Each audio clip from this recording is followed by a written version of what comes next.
The Wildcat Sports Club CNY Brewfest is coming up January 31st and February 1st at the New York State Fairgrounds. Taste your way through unlimited samples from more than 100 breweries. Now featuring hard ciders, seltzers, craft cocktails, and mocktails too. Grab your tickets now at cnybrewfest.com.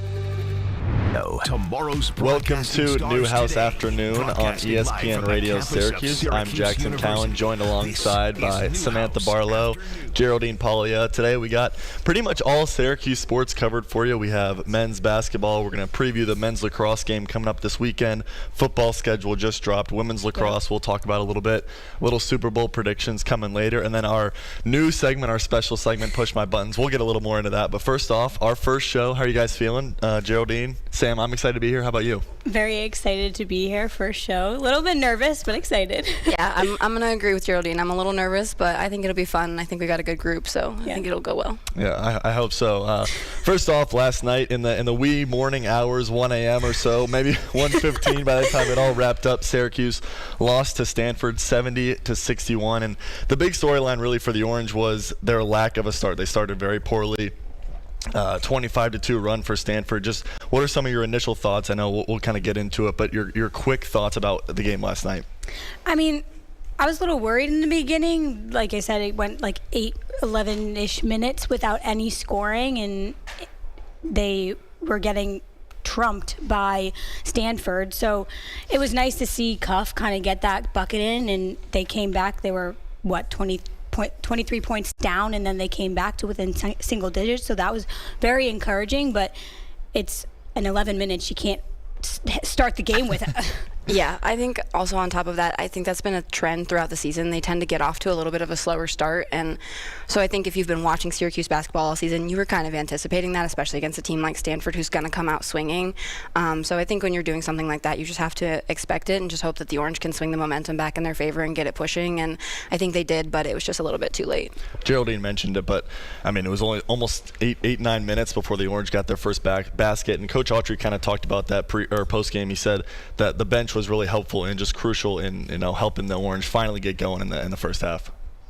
Yeah, I mean, it's when like you get down like that, you just got to say, hey, one stop at a time. And I thought we did that. I thought, when JC and Kyle and those guys came in, they gave us a big lift. Okay, so obviously you just heard Coach Autry talking about it. JC and Cuff came in off the bench. They're part of the bench unit. And for the Orange, that was a huge momentum swing. The bench really brought a lot of life and a lot of energy to the team. Jaquan Carlos led the team with 16 points, which is huge for a bench reliever. And on top of that, that's the kind of game that they've been looking for from him across the entire season. So it's nice to see him show up and get those reps in. And then on top of that, for me personally, I think that Kyle Cuff is one of the biggest needle movers on this team. He's not always going to show up in the box score. He's not always going to have the biggest stat line, but he comes in, he makes the right choices. He comes and brings the energy, and he was a major element in getting that momentum to switch back in Syracuse's favor. He stopped the bleeding in that really early run by Stanford, and I think he only finished the night with like 6 points or so, but it was the energy that he brought to the team that helped them switch up and move back to a good momentum shift. And so I think that when you have a player like that, he's just so important and so integral to the way that team works, and he always just brings the vibe back and makes them know that, this game's still winnable. We can still do this. So I think in a lot of ways, Kyle Cuff was kind of my player of the game for that reason, even in the loss. I agree. I mean, I think, like I said previously, like he got the kind of game started that was the spark to kind of Syracuse's comeback. I mean, I know they couldn't finish the job, but they definitely made the score smaller, and it's just like it's those players that you need on the bench to come off and be on the court and help them. They might not finish the game with the most amount of points, but he definitely was a huge player off the ball for the Orange. Yeah, and Cuff's 6 points only coming in 8 minutes of play, so I mean that was really beneficial. But I thought what him and Jaquan Carlos brought on the defensive end is really what sparked this Orange. I mean, they didn't come all the way back, but the offense and just kind of the beginning of a comeback in the first half. I mean, it was really rough sledding, obviously, at the beginning, 25-2 run. That's brutal. It's about as bad as it gets. Yeah. And they were down 11-0, and you thought, it couldn't get worse. And all of a sudden, it's 25-2. Coach Autry had to call a timeout in the first 8 minutes. Not ideal at all. But I thought there were a couple possessions where Kyle Cuff and Jaquan Carlos, they're just bringing in defensively. They're moving up and down the floor. They're kind of sliding left and right. The first 5-6 minutes, there were multiple times guys are getting blown by, and nobody's there to help. They're getting beat like on the 3-point arc, and nobody's there to help. So I think, Sam, to your point about Kyle Cuff being a needle mover, I 100% agree, because the energy he brought, and I don't think he's a starter. I think he could probably play a little more than 8 minutes like he did last night, maybe 10 to 15. But if he can bring that energy each and every night and get the rest of the team to kind of buy in, because, I mean, the starting 5 yesterday, they didn't have it. They weren't ready to play, and we've seen it a couple times with Stanford. It's tough in that West Coast trip, especially your first game on the West Coast. Hopefully they'll have a better start Saturday versus Cal, but I think that Kyle Cuff and Jaquan Carlos, I think, actually could be a reasonable addition to the starting lineup. But for Cuff, just bringing that energy and trying to be able to, for the rest of the team to match that, would be huge. Yeah, I agree. And I think, honestly, at the end of the day, they've been having an issue all season with shots just not falling. They've been getting really good looks, and they've gotten a lot of good open space. And unfortunately, sometimes you just have seasons where it's just not, the ball is not going through the hoop, and there's just nothing you can do about it. And unfortunately, I think that's something that they're struggling with right now. And so I would like to see that change for them. I know we're getting really close to March Madness. We're getting really close to championship talks, and they're walking the bubble right now. They're really, really close on that cusp. There's only 3 teams below them, and so you got to hope that they can turn the season around and maybe get some wins under their belt, especially in the conference, and make the conference tournament. And anything can happen in March. Yeah, when you're talking about the bubble, you're not even talking about the March Madness. You're not talking about the NCAA tournament. We're talking about the ACC. Yeah, exactly. We're talking about the first year in a while that teams aren't going to make the ACC tournament. And Syracuse, unfortunately, is looking like they might be one of those teams that could slip out right now. NC State, BC, and Miami are below them. But I mean, the fact that we're talking about them potentially not making the ACC tournament is a little disappointing. I mean, and like I said, with this start, if you want to be in the tournament, you can't have a 0-0 start for 11 minutes. I mean, other teams are not going to be that forgiving. Oh, 100%. Like, they were lucky to come back and get those points and kind of have the momentum built up throughout the game. But if an 11-0 or 11 minutes with no points is the way that these games are going to go, then tournament. Listen, it's really hard to play basketball if you're constantly coming from behind. Mm-hmm. It is not a game that is like super known for extended stoppages. Like, you're just 9 times out of 10, the other team is going to score. You have to do a lot of work on the defensive end to stop them from scoring. So if you come out and you're in a double-digit deficit within the first couple minutes of the game, it's almost impossible to come back from that. And I think that they did a really fantastic job in that surge and trying to make it happen. And I think that their energy was right. But you really have to stop the bleeding sooner than they did. And if you want to talk about any kind of play going into March, you have to be better coming off like the start. You can't start that slow, because like you said, when you start getting into these championship teams and these teams have something to prove and they're playing for March Madness, they're going to be a lot less forgiving than they are in the regular season on top of that. So you really want to see better for them, and you want Syracuse to succeed, but there's some things that you just have to hope get better in the next couple games. It is worth noting, too, that Maxime Reynaud is a potential ACC Player of the Year candidate. He's averaging just over 20 points, almost 12 rebounds a game, so leading the ACC in both those categories. So for Stanford, it's not like, I mean, Stanford's a decent team, and I think it is kind of worth pointing that out. But the thing that worries me for Syracuse is coming up, you have Cal and you have Duke in the next week, so the next 7 days now. Duke will be on a Wednesday, so a week from today. Cal is this weekend. You pretty much, like, at this point, these are must-win games. You get NC State later, BC later. That's one of the teams, and then Miami later. So all 3 of the teams that are below you right now in the standings, you get to play. You have to win those games. Unfortunately, Miami's. That's a game that Syracuse has to win. It's on the road, I know, but in Boston College is at home, NC State is at home. So the 2 better teams, record-wise at least, you get at home. But I think for Syracuse, you have to win probably all 3 of those games if you really want a chance, because at the end of the day, I don't think they're beating Duke, and I don't think they're beating UNC. So, and even Cal on Saturday, that's going to be a tough one. So kind of the rest of the way, some of these games, especially against the teams that are below you, you have to win if you want to make it to the ACC tournament. What worries me about Cal is that they're now 1-8 on the road. And, I mean, when you're going on the road, yes, there's elements, there's things you can say about that, but you have to be better when you're going to someone else's home. it's great to win in the JMA Dome, but you got to be able to put the pressure on and make sure that you're getting those wins on the road too. So that's what worries me about Cal. Duke, yes, it will be at the JMA Wireless Dome, but that's going to be a tough game. I think one of the things that you need to see moving forward through the rest of the season too is, you really need Eddie Lampkin to be more dominant in that space, and he has to be a little bit less hesitant with the plays that he's making and the choices that he's making. He's a big guy. He's got the scoring capabilities. He's got the body. So you just have to get in there. You have to drive down deep, and you have to be willing to body yourself to the basket and put those points on the board for your team. I mean, they're looking to him as a leader, and they're looking to him for guidance. And so, especially going into these harder games against Cal, against Duke, you have to see better from him. I think you also need to see better from Starling. He has been a little bit of a sleeper this season, which is unfortunate. He's a wonderful player, and so you want to see better from both of them. But I think if your bench can keep showing up and they can keep bringing the energy, I think they've got a really good chance against teams like BC. Obviously, Miami is a must-win. You cannot lose that game. I think also further in the schedule, Pittsburgh is going to be one that we need to look out for. So they just have to pick it up and be better, and we got to hope for the best moving forward. I agree. I think Starling and Lampkin definitely have to be better. The tough thing is it's hard to tell what's actually the problem, but we'll be right back here with Newhouse Afternoon on ESPN Radio Syracuse on 97.7 and 100.1 FM. Syracuse basketball head coach Adrian Autry. Clean out. Good job. Good. Thank you. I did not hear the open no. Yes. We heard the soundbite. And I can hear whatever's playing now on there. Yeah, I can hear that too. This sun is crazy. It's like right in my eye. You're getting cooked by it. Yeah, I think we should be fine now. I think I saw the program on the stream, like on the TV in front of us, but I didn't I didn't actually hear the open, so I just kind of waited till we came up. Yeah, no worries.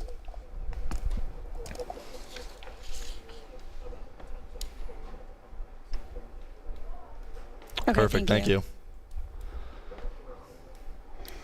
I think my biggest thing with, like, I don't know what the problem is with Syracuse, because it's like you come out and you play so bad, and it's obviously not an effort thing because they played all the way till the end. They got back to within 6. But the first 10 minutes were the worst 10 minutes of basketball they played maybe all year. I don't understand that. They were super hesitant. When I was watching, I was just concerned. Like, yes, they were throwing baskets up, but some of them were going way wide. Some of them were barely missing, but it just was like not. Well, I think that's been the theme all season, kind of like I said earlier. I think, unfortunately, there's just a season where your shots don't fall. Yeah. And I mean, you see it in professional leagues. You see it in even some of the best teams in college basketball. Like, you would just have games or you have streaks where you cannot get the ball to go in the basket for love or money. Like, it's not going to happen. And there's not a whole lot you can do for it. And so I think it's a frustrating feeling for the guys because realistically, they're coming out and they're doing what they're supposed to be doing. They're putting in the effort. They're playing hard. They're playing a full 60 minutes. I do think there has been a little bit of hesitancy, and I think honestly part of that is because their record is so poor and they're facing so much, I guess, flack from media expectations, that kind of thing, because this is not the Syracuse basketball team that we're used to seeing. Like, this is not a great season for them. It's a little bit concerning for fans, and I mean, you can see that in attendance too. Fans just aren't coming to games. Like, and when your own fan base is kind of starting to quit on you, I think it makes it easy to quit on yourself. And so I think they just have to rally around themselves and understand that the guys they have are good at what they do, and they can make the season into something. Again, like, anything can happen once you get to championship play. Once you start doing tournament play, anything could happen. You could be the underdog success story. You just never know. You just have to maintain that belief in the team and that belief in yourself, and you can't beat yourself before you ever step on the court. Yeah, I mean, hopefully the Cal game you get a better start, because you've been in Western time zone. I'm assuming they left, or they got there like Monday night or Monday. Yeah. Maybe Sunday even. So hopefully by the time like the end of the week rolls around, you're a little better. But I worry more about the Duke game, because it's like you're coming back And you're playing a good team, so hopefully. And you've got Cooper Flagg in the building, so Yeah. I mean, I think anytime you've got a name like that coming into your home stadium, like you've got to make a stand, and you've got to let it rock. And at the end of the day, I think they just have to keep letting it fly. Yeah. My thing is that, like, I feel like they've been hot and cold. I feel like some games they, like, come out and they're, like, guns blazing, and they do really well from the start. And then other games, it's like, where are all those players that stepped up before? Yeah. Like Youngstown State, and then they... 1-10. Yeah.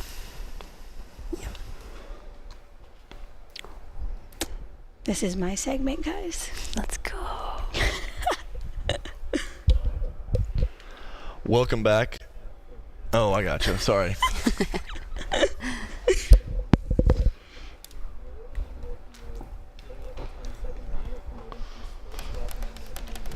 Perfect. Okay.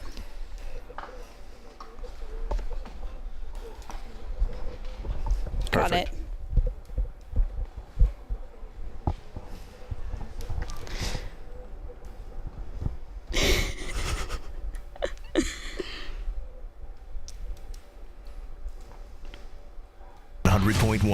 Watch live on QSportsTalk.com. Tomorrow's broadcasting stars today. Broadcasting live from the campus of Syracuse University. This is Newhouse Afternoon. Welcome back to Newhouse Afternoon here on ESPN Radio Syracuse. This hour of Newhouse Afternoon is powered by Drivers Village Cicero. Go to dvoffers.com for more information. This coming weekend, we talked a little bit about Syracuse basketball, who is struggling. Hopefully this team doesn't struggle. The number 2 team in the country, the Syracuse Orange men's lacrosse team, facing off against Jacksonville, a very highly ranked Syracuse team. Hopefully they can get the job done. Former Syracuse alumni coaching for Jacksonville, so that's exciting. But what do you guys expect out of the Orange this weekend in the Dome? I mean, ranked number 2. I like that ranking for sure. I think they pull out the win. I think this team as a whole is pretty solid. In past seasons, they've had a couple of, I don't want to say, what's the word?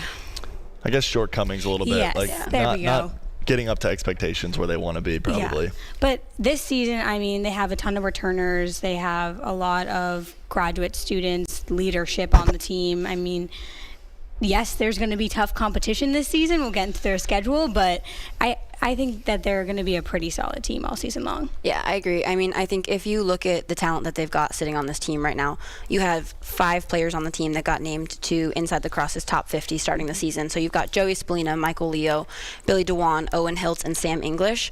So you're going to be looking at those 5 guys to really perform and hit your numbers for the season and carry that team through the season.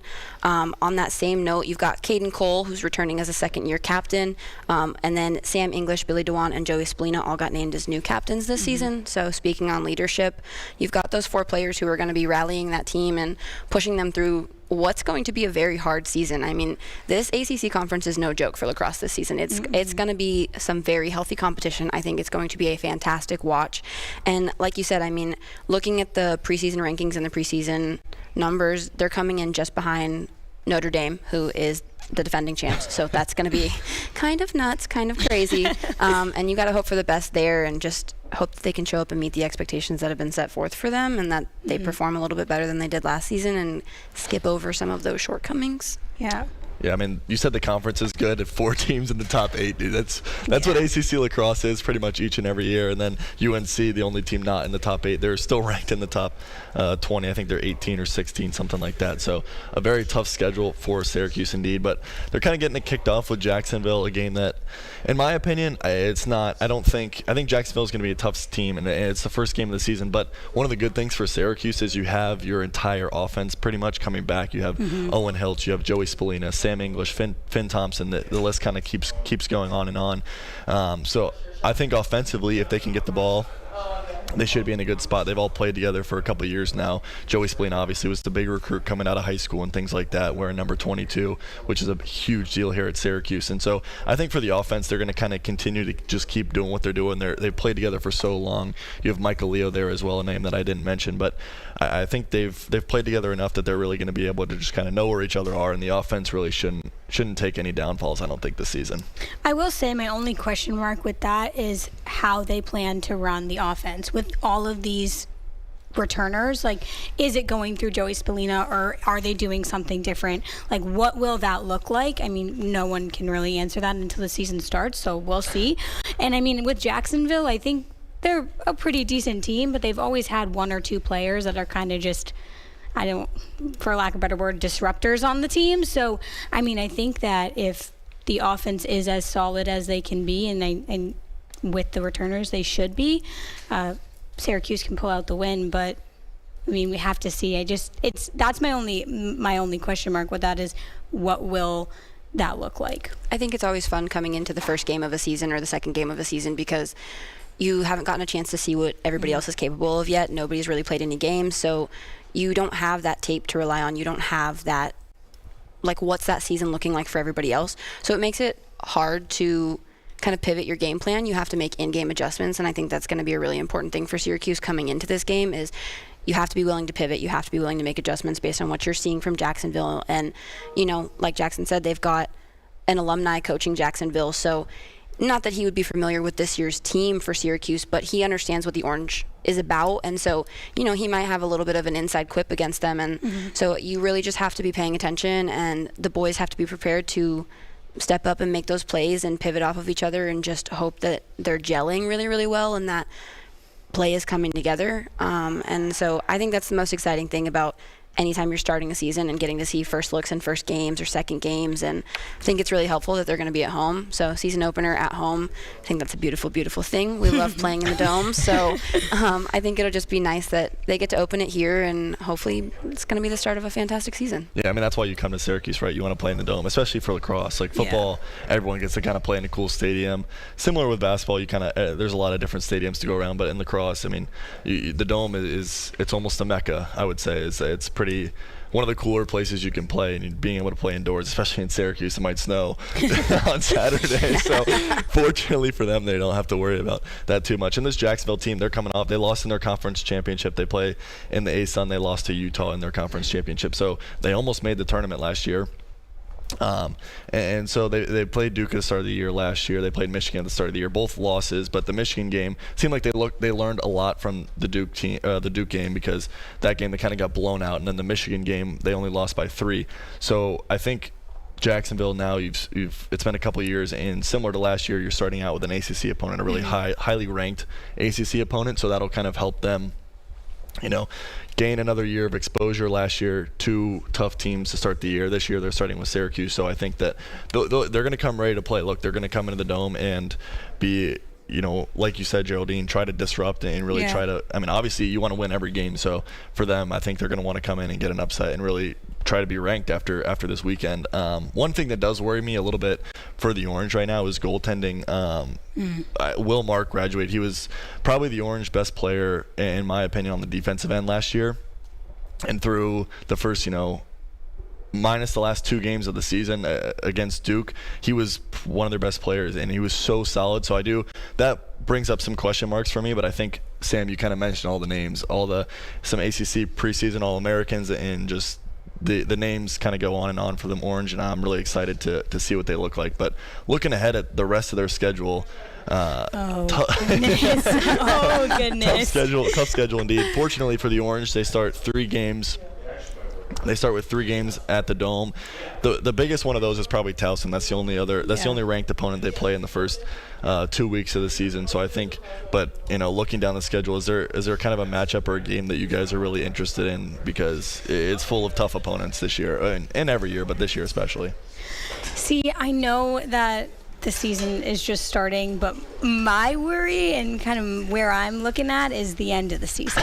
I mean, you're ending with Notre Dame, Cornell, Duke, and North Carolina before we get into the playoffs. And I mean, I would say lacrosse is kind of, when you're stepping on the field, it's anybody's game. It's who shows up that day. So, hey, it could be it's anybody's game, though, all 4 of those games, but that is a heck of an ending to a season. Oh, 100%. And I mean, obviously this is going to be the cheesy answer, but you're looking at Notre Dame because you're stepping back up against a team who won it all last season, and you're trying to beat them, you're trying to replace them. So that's obviously going to be a fun game to watch. I think it'll be interesting seeing how Notre Dame's season plays out as well, because I know they lost a couple players well. So you're going to wonder, are they going to be able to put together as good of a season this season as they did last season? So that's the nice part about every new season. It could be a completely different team. You have no idea who you're getting when that happens, especially in college, because people graduate, people move on, people transfer. I mean, unfortunately, injuries happen. There's just so many different developments, and it can really change the way that you can approach a conference and the way that a team can put together a season. So obviously we're hoping for good things for the Orange, and that we get the good side of that, as you mentioned, with a lot of our players returning and having a lot of years together to form that chemistry. We're hoping for really good things, but I agree with Geraldine in that if you're looking at the end of the season, it's going to get a little nasty, I think. Yeah, and this is a Syracuse team that comes in pretty much every year with Final Four, national championship aspirations. They haven't been to a Final Four since 2013. They played Duke that year, lost in the national championship. I think this is the year they get back. I think you have we kind of talked about the leadership group. You have guys that came in together, Joey Spallina, Finn Thompson, Michael Leo, all that whole class kind of starting to come up now and gel together. I think this is the season they finally get it done. I think the defense figures it out this season. I think they're going to go back to championship weekend this weekend and kind of near your hometown in Foxborough, Massachusetts this year, Geraldine. So I think for the Orange, it's going to be a year where we mentioned the tough schedule, and they're playing Notre Dame, who's ranked number 1, Cornell's top 3, Maryland's top 5, and just it's going to be a tough schedule. But I think they get back to Final Four weekend. But for now, we got to take a little break. We'll be right back here on Newhouse Afternoon on ESPN Radio Syracuse on 97.7 and 100.1 FM. This is our. That went so fast. It did. Thank you. Okay, so I don't know what happened with my chair. Wait, I looked down and I was like, why are you shrinking? It just kept going down, and I don't know if because Andrew says that chair just like lowers. Yeah, and I was like, all of a sudden, I was like trying to raise it, and then I was just at the ground. I was like, bro, what is going on? It's a really good thing you're tall, because that would have cooked me and Geraldine. Like, we would have been in shambles. Not have seen me. All right. All right, As for the women's, though, I'm gonna open with a preview of that, and then we'll get into a preview of the women's. Yes. Are you just gonna do like a quick preview, and then we're just gonna move on to football season predictions? Okay. God, you guys need to take this. On it. Well, yeah, we'll be fine. Thanks. But yeah, so we'll kind of talk about that. But yeah, I actually think the men's team's gonna go to the Final Four. Like, I think they're hope gonna so. be really good this season. I hope, dude. Big game on Saturday. Hopefully, unfortunately, we'll be at the hockey, or I'll be at the hockey game. I guess I don't know about you. I'll be at ACC. I won't be at the game, but I'll be watching it. Is it for the lacrosse game? Mm-hmm. Okay. Well, fingers crossed. Yeah. Hoping for good news. Yeah.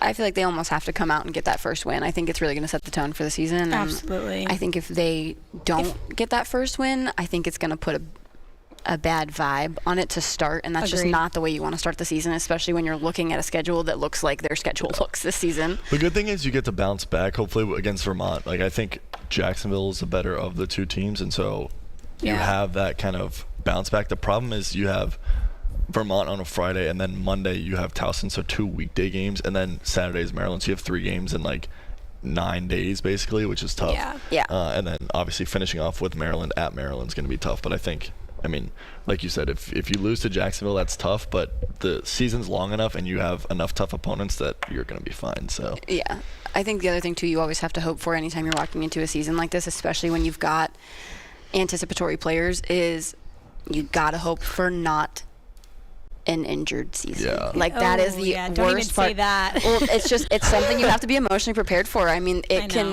can devastate even the best teams, and so obviously we're hoping for a very, very healthy season. Yeah. And that all the boys can play all the games, and that they can, you're talking about that 3-game stretch. Hopefully they can get enough rest in between that and put together some good games even through a very intense travel and game schedule. Mm-hmm. So, yeah. Gotta love college sports. At least Notre Dame's at Syracuse. This is true. I mean, like, it. they have a lot. They don't have that many away games.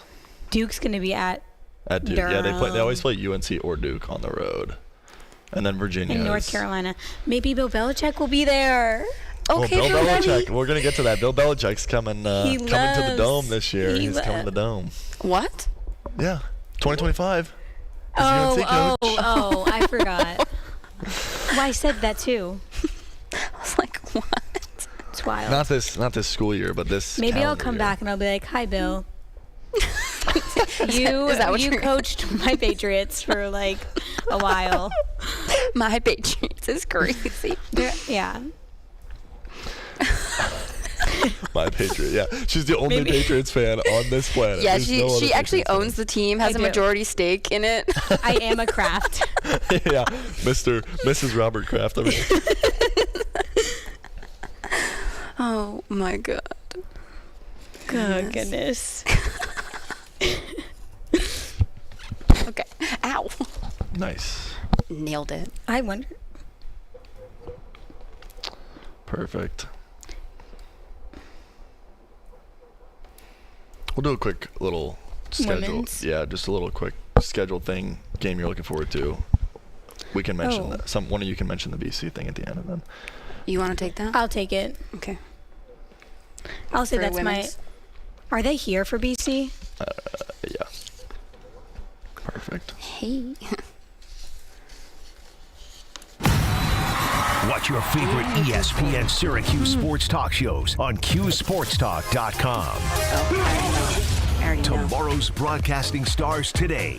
Broadcasting live from the campus of Syracuse University. Oh, yeah. This is Newhouse the new Afternoon. That's Delaney Schweitzer. Oh, yeah.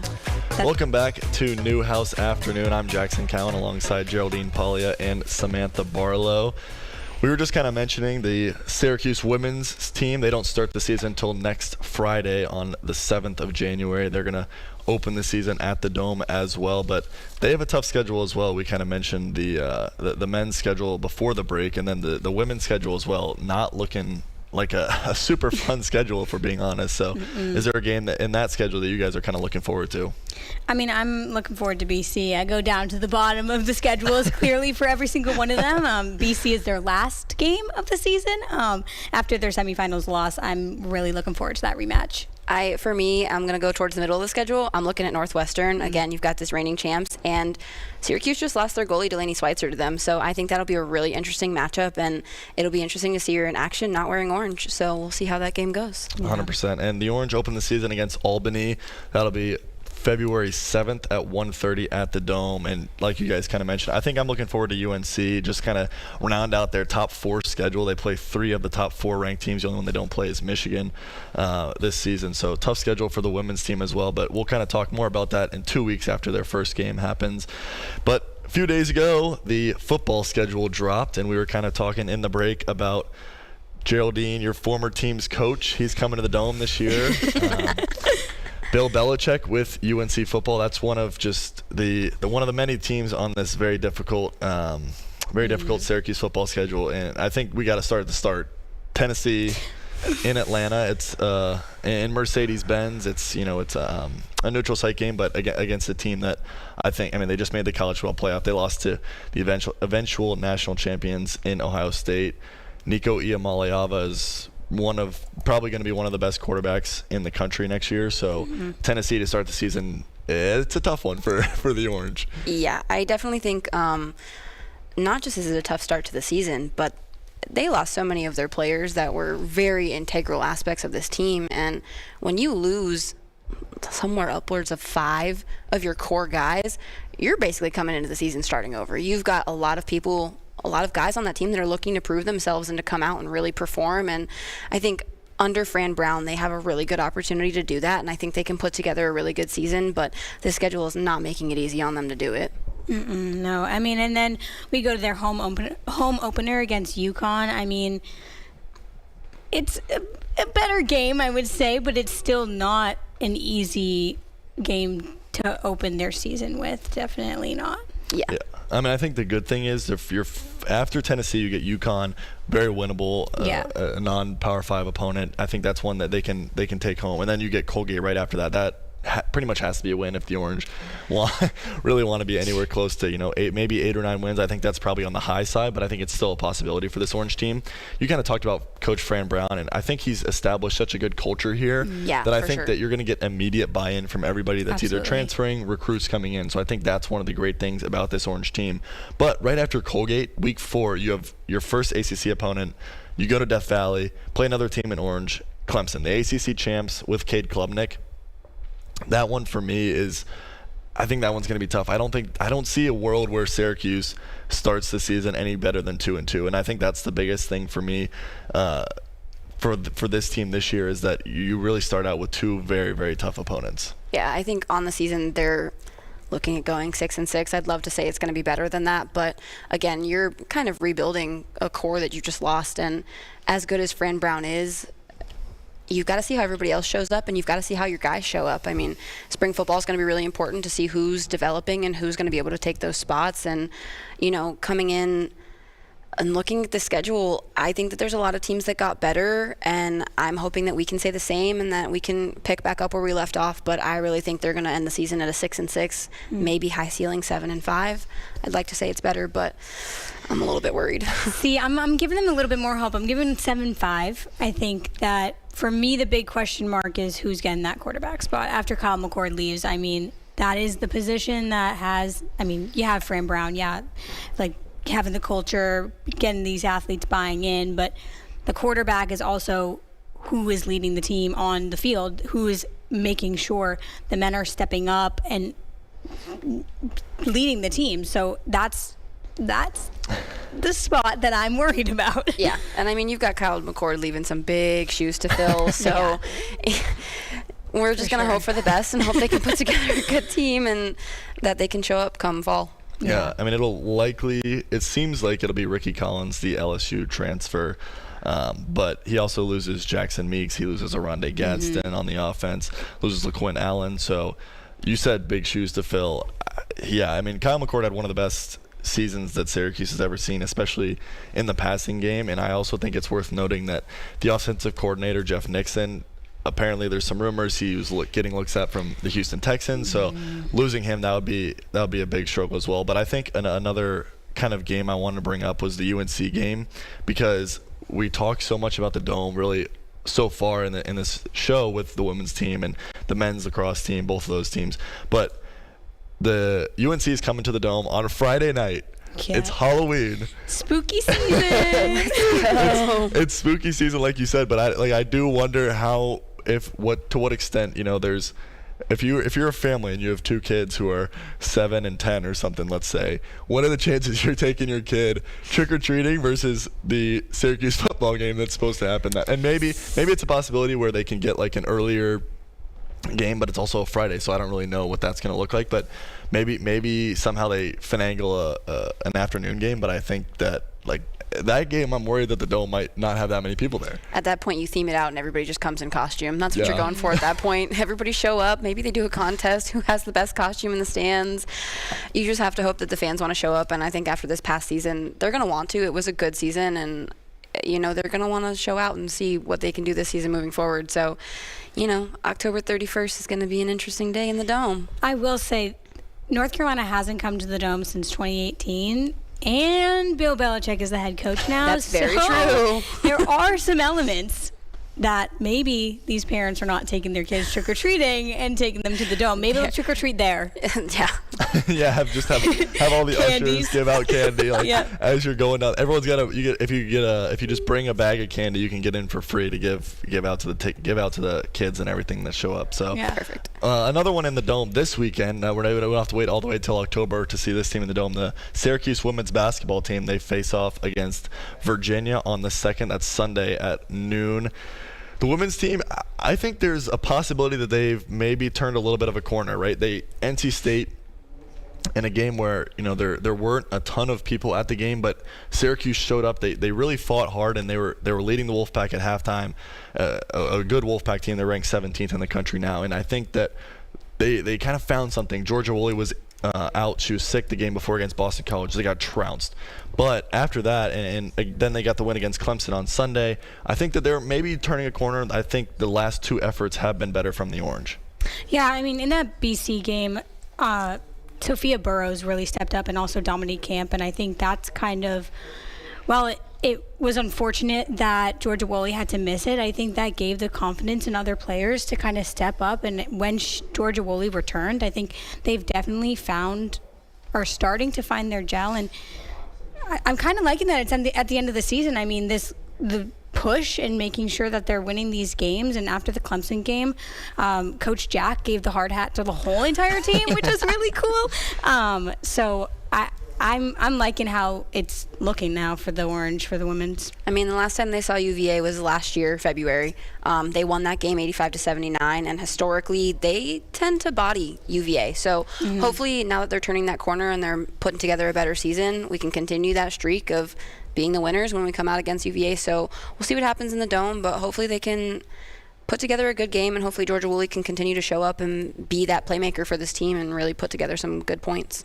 Yeah, I mean, that all-time record versus UVA is 11-4. So, like you said, kind of been dominating UVA the last couple of years. In the Clemson game, though, 4 players were in double digits. I think that's going to be huge just to kind of continue to get depth scoring.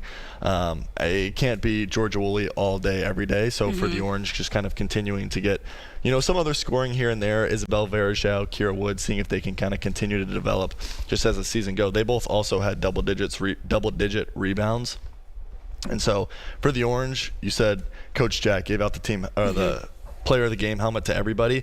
I think that is the biggest thing, is just it has to be a team effort for the women's team, and really for the men's team as well, but for the women's team, just kind of getting contributions from all 5 players on the floor each and every night. And they're kind of in a similar spot to the men's team where they haven't been playing super well. They don't have a great record, but I think that hopefully they can turn a corner and get a win against a team that they've kind of been had a good edge over recently. But we'll kind of get more into our last segment here. Don't go anywhere. We'll be right back here on Newhouse Afternoon on ESPN Radio Syracuse on 97.7 and 100.1 FM. Hey, this is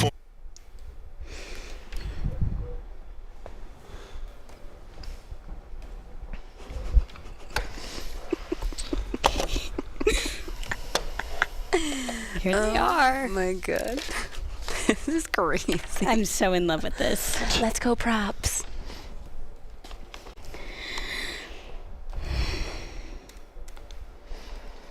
What team are you specifically bringing up, or just in general? The Chiefs. It's going to be Okay. basically going to ask it in a way that's a lot of people have been saying the NFL is rigged and the NFL wants the Chiefs to win. How do you feel about this? Okay. Does NFL this wants- push your button? Does this push your So we're buttons? not just talking about the NFL being rigged in general. No, just about the Chiefs specifically. Oh, I'm just talking about their dominant. that's gonna adjust my answer then a little bit, because I mean, I guess my answer's still kind of the same when it comes down to it. Yeah. It's just, Yeah. but Not yet. Don't get too excited yet. let's hope it actually shows up on audio. It will. That's all you can Trust hope it. for. It will. Trust the process. Trust the process. Okay, so we're opening with our Super Bowl predictions. Everybody got theirs? Yes. If you don't want to score, you don't have a score. But yeah, I got mine. I don't Oh. think I'm gonna give a score, but I think I'm just gonna. Tell who's gonna win. Yeah, I don't think I'm Who I going to give think. the score either. That's fine. You don't have to. I might. I think it's gonna be by a touchdown. I think that's gonna. I don't know what the actual score will be, but I think it's gonna be by a I mean, touchdown. that's good. I'm going to field goal. Okay, field goal. They're actually gonna win by a 2-point conversion. That would be I think on 2-point conversion if on they the won tush by push. The Ravens couldn't get their 2-point conversion. Yeah, true. They could. Yeah. Professor Infante, we watched that clip about 15 times, so we're ready to go there. I think the Eagles are just gonna tush push that 2-point conversion, end it right there. You're taking the Eagles? I don't know yet. You gotta wait for the segment. Yeah, I don't know Sorry. yet. Can't announce it yet. I'm not sure. I'm undecided. They played in 2023. 2 years ago. During the Kelsey Bowl. Ugh, Yeah, that was lit. I love That was Jason lit. Kelsey. I wish that I know he needed to retire, but I wish he stayed. It would be cool for him. I'm a big Jason Kelce guy, so just being able to see him, see them be good again would be Him cool. with his daughters are literally They're so cute. They're gonna have 4. I know. Girl dad. He's a girl dad. He is. Love that for him, though. The one daughter that was talking about the pink shoes on, I was like, yes. Yeah. I can't remember which one that is, but also his wife started a podcast. I don't know if you see. Yes, I love Kylie Kelsey. I get lots of the clips from it. And I think she's pretty. She's not that funny. I think she would be bad, but she's just funny, and I feel like she's just so herself. Yeah, she just does not care. No, she doesn't. No holds barred. The she just picture in the back of the ripped, rainbow. She was like, yeah, so we just ripped it completely up because it was already half ripped. I was like, honestly, iconic. She's like, I'm actually over it.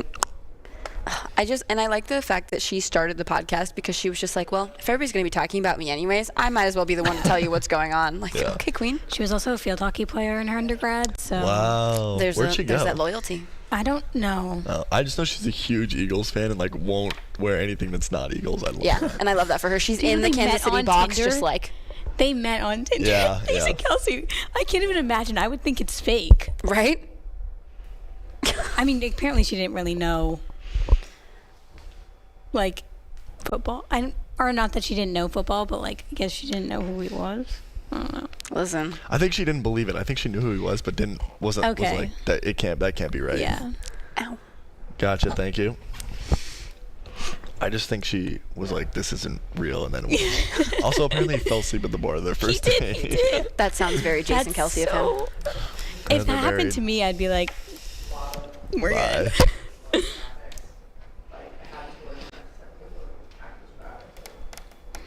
First at 10 a.m. at livenation.com.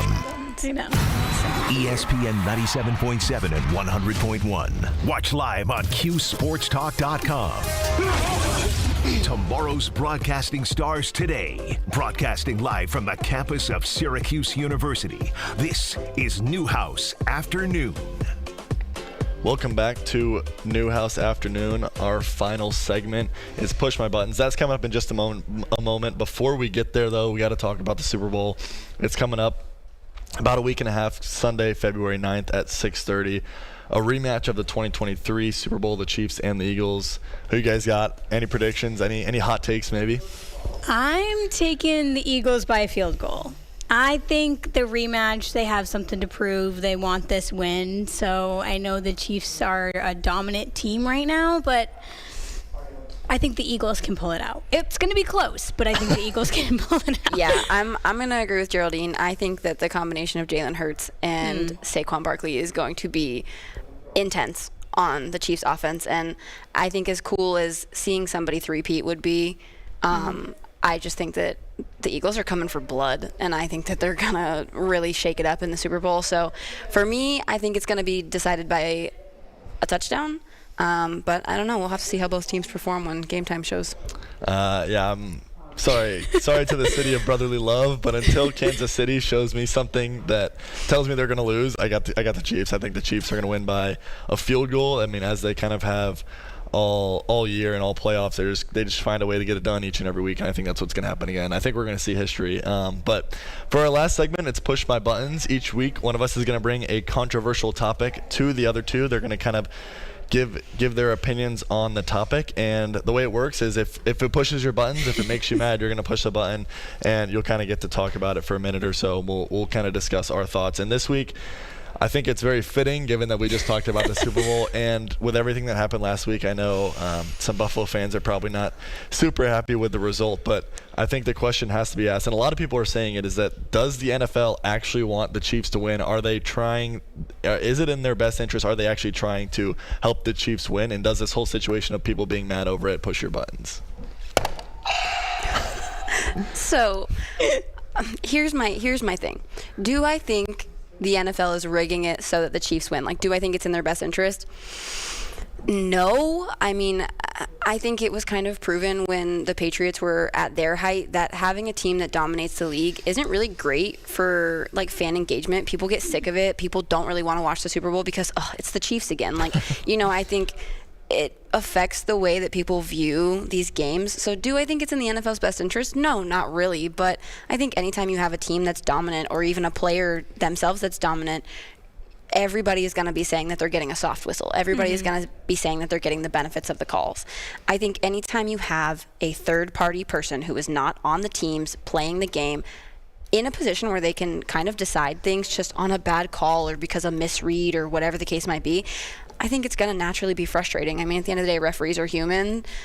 We put a lot of pressure on them to be perfect, and, they should be perfect, but that's fine. So I think that pressure on them to be perfect gives this narrative, especially with dominant teams, that, oh, they're just getting a soft whistle, or like, oh, Mahomes get anything, like you touch him and he gets a call. So I think it just bothers me that this is always the narrative that comes out anytime there's any team, player, whatever that's dominant in the league. It's always, oh, they just get a soft whistle, or, oh, the refs are on their side. And so I think that's just really frustrating, and I think it just diminishes watching the game sometimes, and it makes the narrative around sports really irritating, I think. I mean, you took the words right out of my mouth, quite frankly, and that's exactly what I was going to say. I think that looking back on the Patriots when they were at their 6th time at the Super Bowl and they won it, like, yeah, that's no fun for everyone else. Sorry, guys, but it makes it easier when you're a Patriots fan. It does. Geraldine's Patriots. Yes, but it's just with these dominant teams, you can't blame the refs. I mean, look at their dominance. They got to the Super Bowl for a reason. They're winning these games for a reason. They got through all of these games. The refs weren't giving them a whistle or a soft whistle like you were saying every single game, particularly. And they're in the Super Bowl now. So I think it's a little bit frustrating, especially when you are those dominant teams and they're saying that they're being easy on you, or that the NFL has a narrative within all this. It's just a little bit frustrating.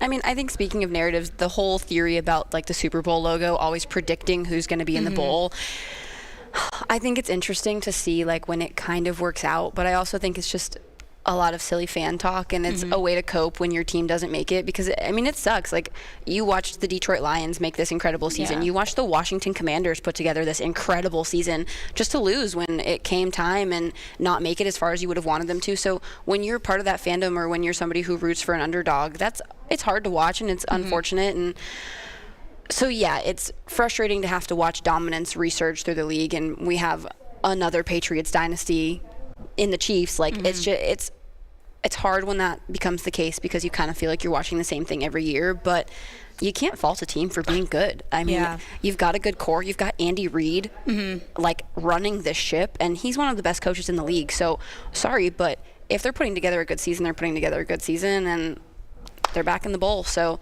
you got to just accept what is and appreciate talent when you're looking at it, because it's kind of incredible to watch these athletes do what they do and dominate a league that is full of professionals. Like, these are other incredible players, and to be able to dominate that is just insane. But I still think the Eagles could edge them out. I think that there's a chance, and I think Jalen Hurts is coming for blood. He wants redemption, and now that he's got Saquon Barkley, I think he's quite literally running away with the game. Like, I think that's it. We're done. No one can touch him. Yeah. Well, I want to get into action. I think this situation definitely pushes my buttons, and I think the biggest thing is that when people say that the NFL is rigged, to me as a sports fan, it's like, why are you watching then? Because if you know what's going to happen and you know what to expect, turn the TV off. And the fact of the matter is, the Super Bowl is probably going to be one of the most watched, if not the most watched, anything on TV all year long. And so for people sports fans, non-sports fans, but it's mostly sports fans saying that it's rigged, that, the refs are out and the NFL is out to give the Chiefs another Super Bowl, I think it's ridiculous. And two, I think the fact of the matter is the Chiefs made a play at the end of a game, and unfortunately the Bills didn't. They had the opportunity. Dalton Kincaid just couldn't come up with it. It was not a great throw, 4th and long. But I think that the entire narrative, once it's created, you can just kind of go back and look, oh, this is a hold, oh, this is yada, yada, yada, like whatever. If you looked at any game, I think, and you really broke it down play by play, for any single team, you're going to see, oh, look, there was a hold, there was pass interference, there was this, there was that. And it just so happens that people are mostly looking for that with the Chiefs, and especially in the playoffs, I think it's unfortunate because I do think the refs do a good job. Like you said, we're expecting them to be perfect. Obviously, we would like them to be perfect, but there's no world where that's going to happen. And so I think that is the frustrating part for me is, like, as a sports fan, one, if you really believe that it's rigged, don't watch it. But if you, like, I think most sports fans don't actually think that it's rigged. Otherwise, we have no integrity. There's no actual sport to be played. So for me, that's why it pushes my buttons, because I think it's just really frustrating that people can even say that it's rigged. So yeah, I mean, I also think rigged is just such an ugly word when it comes to sports because, you know, as a former athlete, I mean, I know you guys are in the same boat. You put your entire life into that sport, especially when you're taking it seriously and you're wanting to take it professionally. So you've got these guys who spent their entire lives dedicated to this as a career, and so I feel like it's almost a disservice to them to say that it's rigged. And I understand that the refs have a big part in that, and, like, again, anybody that's a third party that's not actively on the team that is influencing the game, I think you're always at risk for that. But I think at the end of the day, the teams work hard and they deserve what they get. Yeah, I think also too, like, when you have those losing fans, they kind of want to blame someone, but they don't want to blame their players or the coaches. So who else are you going to blame but the refs? And that's kind of the frustrating part too. Yeah, it's tough. And there were some big calls, and I don't think you can take anything away from that. I think both teams really put out their best effort, but at the end of the day, like you said, rigged's a big word. I don't think it is rigged, and that's just kind of the way I think. We'll be back in 2 weeks, Thursday. I think it's the 13th, I believe. We'll be back with our next episode of the Newhouse Afternoon. That's all from us. Up next, The Sports Show with Cody Mack on ESPN Radio Syracuse, 97.7, 100.1 FM. This is Orange Nation. Jordan